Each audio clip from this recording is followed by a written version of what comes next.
Brother D here, Life Applications Officer. Bibles.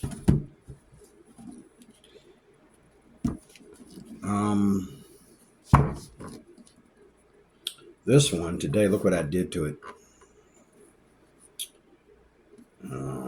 This is a Gideon Bible that was taken out of a hotel room,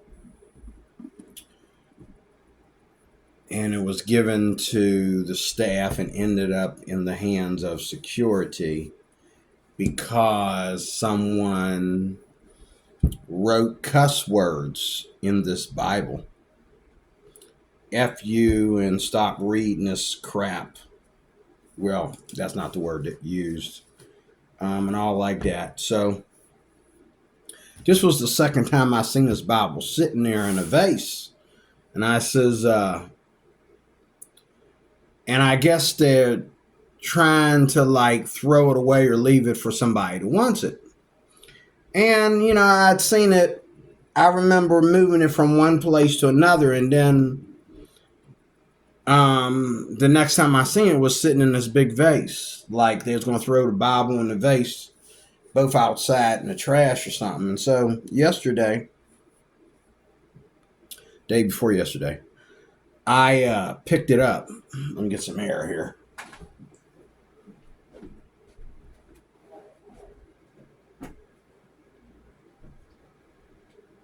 Get some air. It ain't that hot outside, but it still gets humid in here, and we have the heat running. So whenever it's below, once the heater gets used to being on all the time, whenever it gets below 40, or whenever it's above 40 degrees out there, it gets hot in here. Because the adjustments after that are just pathetic. But anyway, they were going to throw this Bible out, and I asked my boss, I says, don't throw that Bible out. I don't know why it's still sitting there. You should have thrown it out a long time ago. And it even had here where I painted the pages. Underneath here, right here, it says FU. Right here. And I painted over it. I tried to do it with white at first, but then I decided to make it like any other new Bible, painted in bronze or whatever. I used a bronze marker, painted that. And as you can see in here, I'm still trying to get rid of it. I've had to go over with 3 touches of 3 different paints. And there's all kinds of cuss words where you see these spaces, these spots, this coloration. This is where I took graffiti paint and put there. I'm getting ready to put another coat of white on there to do the finishing touches on. But if you look at it real close, you can see where it says this is BS and all like that. But the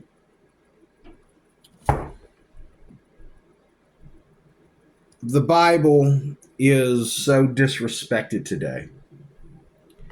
And it's hard for people to, you know, when I grabbed this Bible yesterday, people, you know, in my job knew that I was trying to take this Bible home. They were teasing me about it, you know, because they have a hard time trying to figure out or even think that they need to figure out why a person would care to read a Bible. Who reads a Bible? Who reads that? Why does anybody read the Bible? In their opinion, okay? It's just boring. It's dumb. And it's just one of them things that everybody feels that's dumb about a Christian, the fact that a Christian would read a Bible. That makes him an idiot. And it's not making me an idiot. It makes you an idiot because you never took the time to make sure you're covered from this, that you're protected from this. See, everybody in the end is going to bow to this because this word is going to be fulfilled. That's just like if you were to say that there's going to be an earthquake or a hurricane in every city of every state, okay,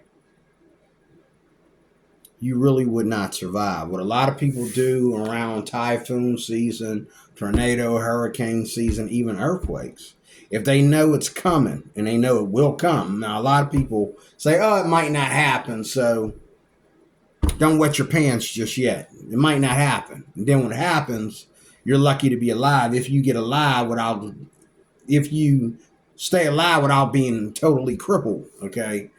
But I know what I would do if I was living in a hurricane area or tornado area or whatever. What I would do is I would just leave. I would, the day that it's supposed to happen, that week that it's supposed to happen, I would pick a neighborhood outside my radar and go there and, I don't know, rent an apartment for a few days or get a hotel for a few nights or whatever and see what's going to happen. Especially if I know it's close. I would get on the highway and speed the heck out of here. The only way I'd stay home is if I ended up in jail, for speeding, But I'd get out of here. When I escaped the hurricane season in Ohio, I was on vacation in Ohio, and a tornado warning came, and my friend told me, my friend that I was going to Ohio to see, he said, you got to take these tornadoes serious here because, and so the wind started blowing real heavy on the highway into Cleveland. And the hurricane wasn't for Cleveland, but I didn't realize that the hurricane's closer to PA than it is further into Ohio, the direction that I was going to get to Cleveland. And while I was on the highway, that's where you could actually see the tornado. And I hadn't seen a tornado other than television. I haven't seen a tornado since I was just a small child. This is the second time I've seen a tornado coming right at me like that. And we were supposed to have one out here in Pittsburgh years ago up in my, luxury apartment up in McKeesport years ago when I was a kid. And we saw it coming, and we started praying and calling on Jesus, and we took cover, in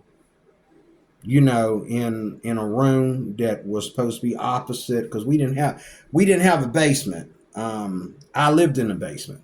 Okay. My basement, wait a minute, did I live in the basement? Yeah, I lived in the basement, but my mom, we lived downstairs on the bottom floor. But my mom didn't want her and I to be in the house alone if it hit. She wanted to be with other people. So we went up to Mr. Jones's house. She lived a floor up, or 2 or 3 floors up. She lived 1 or 2 floors above us. And, she lived up, she had a balcony. And we watched the tornado coming right at us from the balcony. The same, it was coming towards our patios. And her son had me really scared because he was dressed for swimming. He was like, he put on some swimming gear and was walking around with his shirt off. And he was moving stuff out of the way, moving furniture around and everything. He had me really scared the way he handled it. But he watched it, like he saw it. I guess him and his mom had lived somewhere else before and had seen and had been in a tornado situation before they moved out this way. But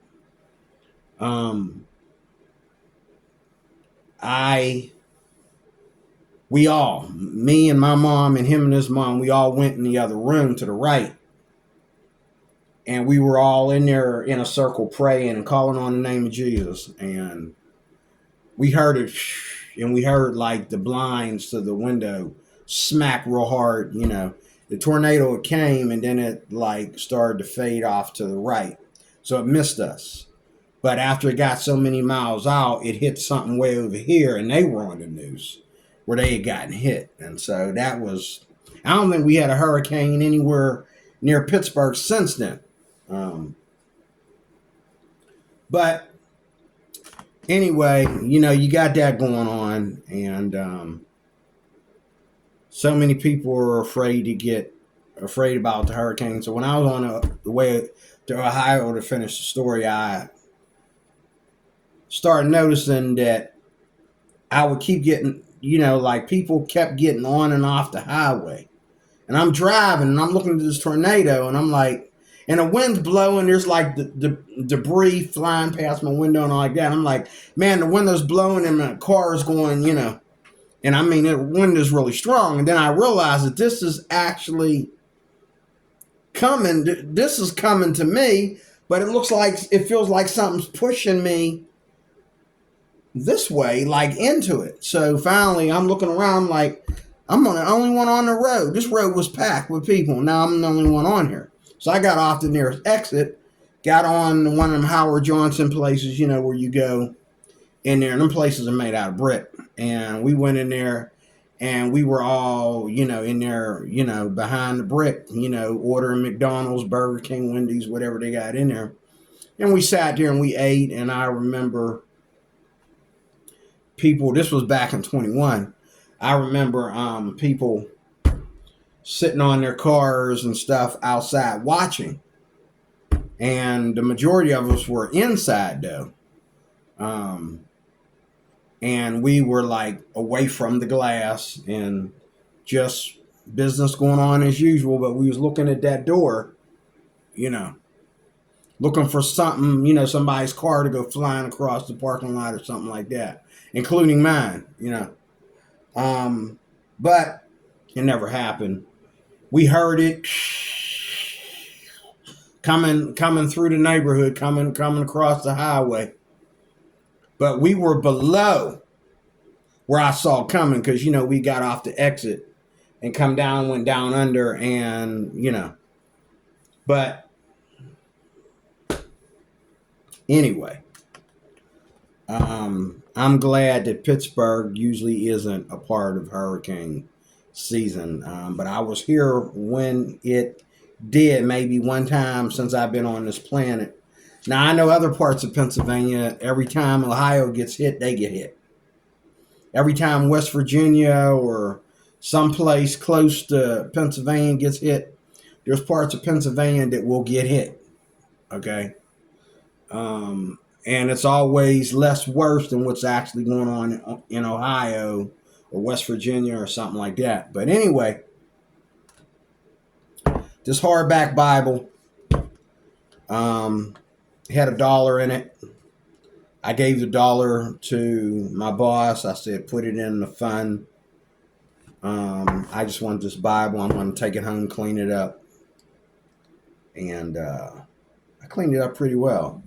You like the gold pages where I used a graffiti art marker and made bronze pages. Okay. Awesome.